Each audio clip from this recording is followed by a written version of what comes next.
दोस्तों, एक महिला रोज अपने पति के साथ कार में ऑफिस जाती थी, लेकिन रास्ते में जब भी ट्रैफिक या रेड सिग्नल पर गाड़ी रुकती, कुछ भिखारी उनकी गाड़ी को घेर लेते। उन बच्चों में एक लड़का था जो बहुत ही मासूम और प्यारा था।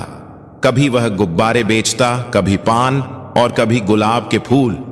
वह भी उनकी गाड़ी के पास आता था। उसकी मासूमियत और मीठी बातें उस महिला को बहुत अच्छी लगने लगी। धीरे धीरे उस महिला को वह लड़का बहुत पसंद आने लगा। लेकिन एक दिन उस लड़के का एक्सीडेंट हो जाता है। बाद में जब महिला को सच्चाई पता चलती है तो वह दंग रह जाती है। वो मासूम बच्चा कोई और नहीं बल्कि उसका ही अपना बेटा था, जिसे जन्म के बाद किसी मजबूरी में उसे छोड़ना पड़ा था। 8 साल बाद वही बच्चा सड़कों पर इस तरह भटकता हुआ भीख मांगने को मजबूर था। तो दोस्तों, आखिर क्या मजबूरी थी? ऐसा क्या हुआ था कि उसे अपना ही बच्चा छोड़ना पड़ा? और हादसे के बाद जब महिला का पति इस सच्चाई को जानता है तो क्या होता है? आइए इस भावनात्मक कहानी के अगले हिस्से में जानते हैं पूरी सच्चाई। लेकिन वीडियो में आगे बढ़ने से पहले आप सभी से अनुरोध है, वीडियो को लाइक करें और हमारे YouTube चैनल को सब्सक्राइब जरूर करें। दोस्तों, यह एक मां और उसके बेटे के दिल को छू लेने वाली कहानी है। यह कहानी दिल्ली की है। एक व्यक्ति था जिसका नाम आदित्य था। बाजार में उसके एक कंप्यूटर की दुकान थी। वह बदरपुर बॉर्डर के पास रहता था।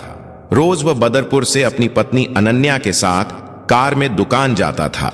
रास्ते में जब भी ट्रैफिक सिग्नल पर गाड़ी रुकती, खासकर नेहरू प्लेस के रेड सिग्नल पर, बहुत सारे बच्चे गाड़ियों को घेर लेते। कोई पैसे मांगता, कोई कुछ बेचता तो कोई शीशे साफ करता। लगभग 8-10 बच्चे होते और कुछ बुजुर्ग महिलाएं भी। उनमें एक लड़का था जिसका नाम शिवांश था। उम्र करीब 10 या 11 साल। वो गुब्बारे बेचता था। एक दिन वह आदित्य और अनन्या की गाड़ी के पास आया। उसने अनन्या को देखकर कहा, आंटी, गुब्बारा ले लीजिए। अनन्या मुस्कुराई और बोली, गुब्बारे का मैं क्या करूंगी? शिवांश बोला, अपने बच्चे को दे दीजिए।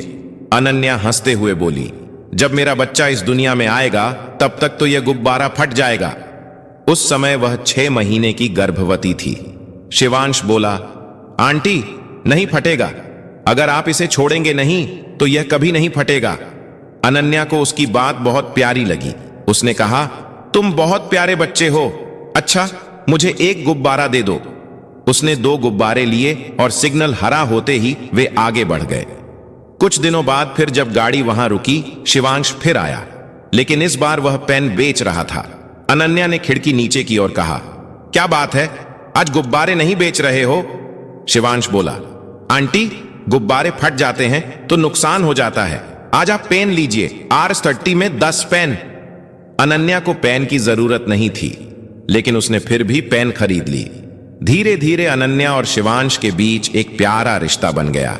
वह जब भी वहां से गुजरती, कुछ न कुछ उससे खरीदती और चुपके से उसे 100 या R200 भी दे देती। वो बच्चे की मासूमियत और मीठी बातों से बहुत प्रभावित थी। लेकिन एक दिन जब उनकी गाड़ी रेड सिग्नल पर रुकी, शिवांश वहां दिखाई नहीं दिया।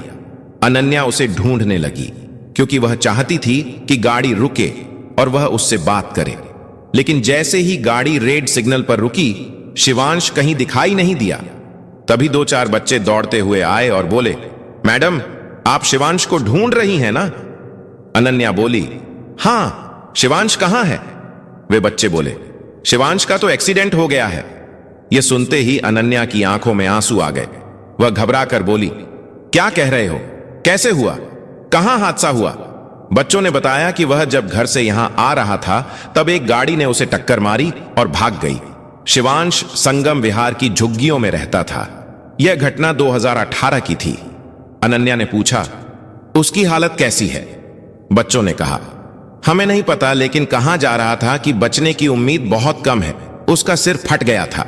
यह सुनते ही अनन्या बोली, क्या तुम लोग मुझे उसके घर ले जा सकते हो? वे बोले, हां आंटी, वो तो मेरे घर के पास ही रहता है। अनन्या ने आदित्य से कहा, आदित्य, मुझे यहां उतार दो, मेरा मन नहीं मान रहा, मैं उसे देखने जाऊंगी।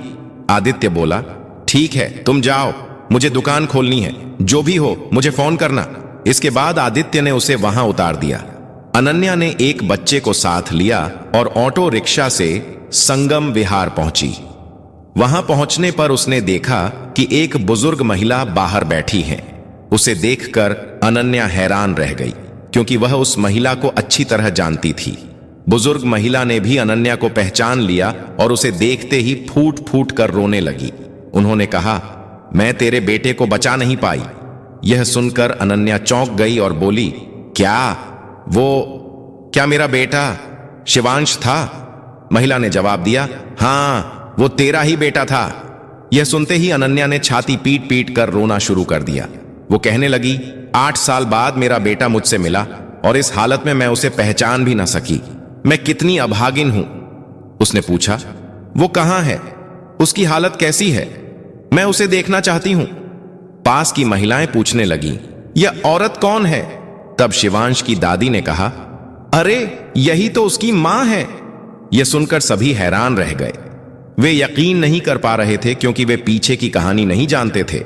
अनन्या जोर जोर से शिवांश शिवांश पुकारते हुए रो रही थी। तो दोस्तों, इस कहानी की सच्चाई जानने के लिए हमें थोड़ा पीछे जाना होगा। 2018 की बात है। अनन्या लखनऊ की रहने वाली थी। जब वह 18 साल की थी, तब वह एक लड़के समर से प्यार करने लगी। दोनों शादी करना चाहते थे, लेकिन अनन्या का परिवार इस रिश्ते के खिलाफ था। उन्होंने बहुत समझाया, लेकिन अनन्या नहीं मानी। आखिरकार उसने समर से शादी कर ली और उसके साथ रहने लगी। 1 साल बाद उनके यहां एक बेटा हुआ, जिसका नाम उन्होंने समर के नाम पर शिवांश रखा। लेकिन शादी के 1 साल बाद अनन्या को पता चला कि समर से शादी करना उसकी बहुत बड़ी गलती थी। समर एक हिस्ट्री शीटर था और गैंगस्टर से जुड़ा हुआ था। एक दिन जब अनन्या ने उसे समझाने की कोशिश की, वो नहीं माना और फिर एक दिन उसके दुश्मनों ने समर की हत्या कर दी। अनन्या को पहले से एहसास था कि ऐसा कुछ हो सकता है। उसने सोचा, अब मेरा बेटा है, मैं उसके साथ अपनी जिंदगी गुजारूंगी। लेकिन शादी के 2.5 साल बाद उसके माता पिता, जो उसकी शादी के बाद उससे बिल्कुल भी बात नहीं करते थे, वापस आए और उसे समझाने लगे। उन्होंने कहा, बेटी, जो हुआ उसे भूल जा। तू अभी जवान है, हम तेरी दूसरी शादी कर देंगे, लेकिन शर्त रखी, तुझे इस बच्चे को भूलना होगा। अनन्या ने कहा, मैं अपने बेटे को नहीं छोड़ सकती। लेकिन माता पिता बोले, अगर यह बच्चा रहेगा तो कौन तुझसे शादी करेगा? शिवांश के दादा दादी ने भी कहा, तू शादी कर ले, हम इस बच्चे को पाल लेंगे, यह हमारा खून है। अनन्या ने बहुत सोच विचार के बाद शिवांश को छोड़कर अपने माता पिता के साथ चली गई। जाते समय वह इतनी बुरी तरह रोई कि आसपास के लोग भी रो पड़े। उसके माता पिता ने उसके लिए आदित्य नाम का एक अच्छा लड़का चुना। आदित्य से मिलने के बाद रिश्ता पक्का हुआ और शादी हो गई। लेकिन आदित्य के परिवार से अनन्या का अतीत छुपाया गया। उन्हें बताया गया कि अनन्या अविवाहित है। आदित्य दिल्ली में रहता था, उसका परिवार पढ़ा लिखा था। अनन्या से शादी करके आदित्य बहुत खुश था, क्योंकि अनन्या बहुत सुंदर थी और जीवन की कठिनाइयों ने उसे परिपक्व बना दिया था। आदित्य उसे बहुत प्यार करता था। शादी के बाद वह बदरपुर के एक फ्लैट में रहने लगे। आदित्य की नेहरू प्लेस में लैपटॉप की दुकान थी। अनन्या भी उसके साथ दुकान चलाने लगी। कुछ कर्मचारी भी थे और उनकी आमदनी अच्छी थी। लेकिन जब अनन्या की जिंदगी अच्छे से चल रही थी, तब उसके बेटे शिवांश की जिंदगी में तूफान आ गया। शिवांश के दादा का देहांत हो गया। दादा के मरने के बाद परिवार के लोगों ने कहना शुरू कर दिया, इस बच्चे को इसकी मां छोड़कर चली गई, अब तुम क्यों इसे अपने पास रख रही हो? इसे किसी अनाथ आश्रम में दे दो। लेकिन शिवांश की दादी ने साफ इनकार कर दिया। उन्होंने कहा, नहीं, यह मेरा समर है, मैं इसे कभी नहीं छोड़ूंगी। परिवार में हर दिन इसी बात को लेकर झगड़े होने लगे। एक दिन शिवांश की बुआ यानी पिताजी की बहन वहां आई और उन्होंने देखा कि बच्चे को लेकर बहुत परेशानी हो रही है। उन्होंने दादी से कहा, मां, अगर इतना झंझट है तो बच्चे को मुझे दे दो, मेरे 2 बेटे हैं, मैं इसे दिल्ली ले जाऊंगी। लेकिन दादी ने कहा, नहीं, मैं किसी पर भरोसा नहीं करती, वो मेरे साथ ही रहेगा। तब बुआ ने कहा, ठीक है, तो आप भी मेरे साथ चलिए, जो मैं खाऊंगी वही आप भी खाएंगी। इस तरह शिवांश अपनी दादी के साथ दिल्ली आ गया। बुआ संगम विहार में रहती थी। वह यहां वहां मजदूरी करती थी। धीरे धीरे समय बीतता गया। जब शिवांश 8 साल का हुआ, उसने देखा कि कुछ लड़के रोज पैसे कमा कर लाते हैं। उसने उनसे पूछा, तुम लोग पैसे कहां से लाते हो? उन्होंने बताया, हम दिल्ली की सड़कों पर रेड सिग्नल पर जाकर गाड़ियों के पास पैसे मांगते हैं। शिवांश के मन में भी यह बात आई। इस बीच उसकी दादी की तबीयत बिगड़ने लगी और उसके फूफा यानी बुआ के पति शराबी थे। वह रोज झगड़ा करते। शिवांश ने कहा, मैं भी तुम्हारे साथ चलूंगा, लेकिन दादी ने मना किया। उन्होंने कहा, भीख मांगना बुरा काम है, तू मत जाना। शिवांश बोला, दादी मैं भीख नहीं मांगूंगा, कुछ बच्चे सामान बेचते हैं, मैं भी गुब्बारे बेचूंगा। इस तरह उसने गुब्बारे खरीदे और नेहरू प्लेस के रेड सिग्नल पर बेचने लगा। कभी वह पान, कभी गुलाब के फूल बेचता। इसी समय उसकी मुलाकात अनन्या से हुई। अनन्या अपने बेटे को बहुत याद करती थी। वो अकेले में रोती, लेकिन किसी से कुछ कहती नहीं थी। उसके माँ बाप ने उसे कहा था, कभी शिवांश का नाम जुबान पर मत लाना, वरना सबको पता चल जाएगा। इसलिए वह दिल में ही अपने बेटे को याद करती। उसे यह भी पता नहीं था कि शिवांश कहां है। जब भी वह मायके जाती तो उसे यही पता चलता कि शिवांश अपनी बुआ के साथ दिल्ली चला गया है। इसलिए उसका उससे कोई संपर्क नहीं हो पाया। शिवांश की दादी उसे शिवांश ही बुलाती थी, क्योंकि उसके बेटे यानी समर का नाम भी समर था। इस तरह शिवांश अपनी मां के सामने आकर सामान बेचता रहा, लेकिन अनन्या उसे पहचान नहीं पाई। 8 सालों में वह बड़ा हो गया था। पहले जो बच्चा साफ सुथरा रहता था, अब गंदे अस्त व्यस्त हाल में था। अनन्या ने उससे उसका नाम और रहने की जगह भी पूछी थी। शिवांश ने कहा था, मैं अपनी दादी के साथ रहता हूं। फिर भी अनन्या उसे पहचान ना सकी। लेकिन जिस दिन वह संगम विहार पहुंची और दादी को देखा, उसके मन में संदेह हुआ, क्या यह मेरा ही बेटा है? दादी ने भी उसे पहचान लिया और कहा, हां, यह तुम्हारा ही बेटा शिवांश है, उसका एक्सीडेंट हुआ है। यह सुनकर अनन्या चिल्लाने और रोने लगी। उसने कहा, वो कहां है? मुझे उसके पास ले चलो। दादी ने बताया, उसे अस्पताल ले गए हैं। उसकी बुआ को भी नहीं पता उसकी हालत कैसी है, बहुत गंभीर चोटें आई हैं। पास की कुछ औरतों ने कहा, चलो बहन, हम तुझे लेकर चलते हैं। वे उसे अस्पताल ले गए। अस्पताल में शिवांश की बुआ ने उसे देखा और रोने लगी। उन्होंने कहा, उसकी हालत बहुत खराब है, डॉक्टर कह रहे हैं कि बचने की उम्मीद बहुत कम है। अनन्या बोली, ऐसा नहीं हो सकता, यह दुआ करो कि वह मुझे छोड़कर ना जाए। 4-5 घंटे बीत जाने के बाद भी कोई खबर नहीं थी। शिवांश आईसीयू में था। इस बीच आदित्य बार बार फोन कर रहा था। अनन्या ने एक बार फोन उठाकर कहा, आदित्य, उस लड़के के बचने की कोई उम्मीद नहीं है, मुझे माफ करना, मैं आज नहीं आ पाऊंगी। आदित्य हैरान होकर बोला, क्या कह रही हो तुम? अस्पताल पहुंच गई हो? यह कैसी बात कर रही हो? उसके मां बाप हैं, वह देख लेंगे।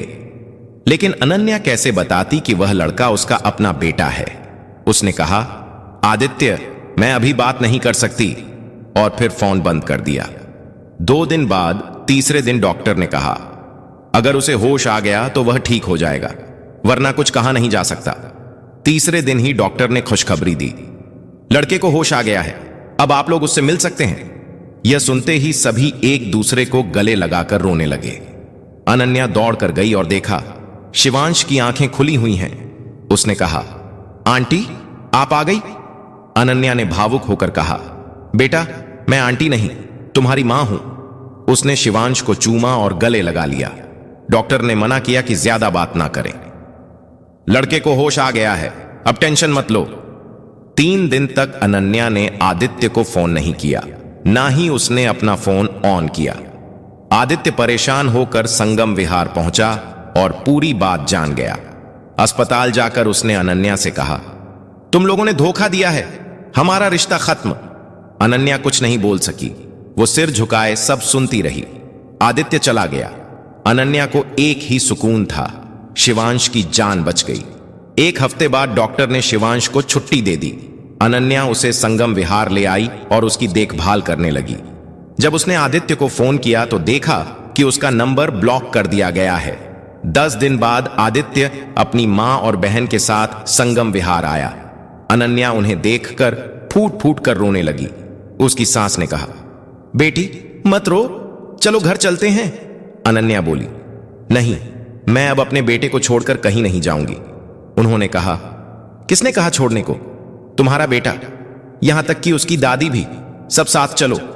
आदित्य बोला, चलो, मैं भी तो तुम्हारे बिना नहीं रह सकता। और फिर सब एक साथ चले गए। यह घटना 2018 की है। उस समय अनन्या 6 महीने की गर्भवती थी। 3 महीने बाद उसने एक बेटे को जन्म दिया। 2-3 साल बाद एक बेटी हुई। आज वह सभी एक अच्छा जीवन जी रहे हैं। शिवांश, अनन्या, उसका छोटा भाई बहन, सब बहुत खुश हैं। तो प्यारे दोस्तों, किसी भी बच्चे को उसकी मां से अलग नहीं करना चाहिए। और आज की कहानी यहीं समाप्त होती है। अगर कहानी अच्छी लगी हो तो लाइक करें, दोस्तों के साथ शेयर करें और नई कहानियों के लिए चैनल को सब्सक्राइब करें। धन्यवाद। दोस्तों, यह कहानी केवल मनोरंजन और शिक्षा के उद्देश्य से बनाई गई है। इसमें दिखाए गए सभी पात्र, घटनाएं और संवाद काल्पनिक हैं। किसी भी वास्तविक व्यक्ति, संस्था या घटना से इनका कोई संबंध नहीं है।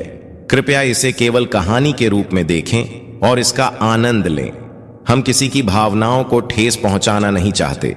धन्यवाद।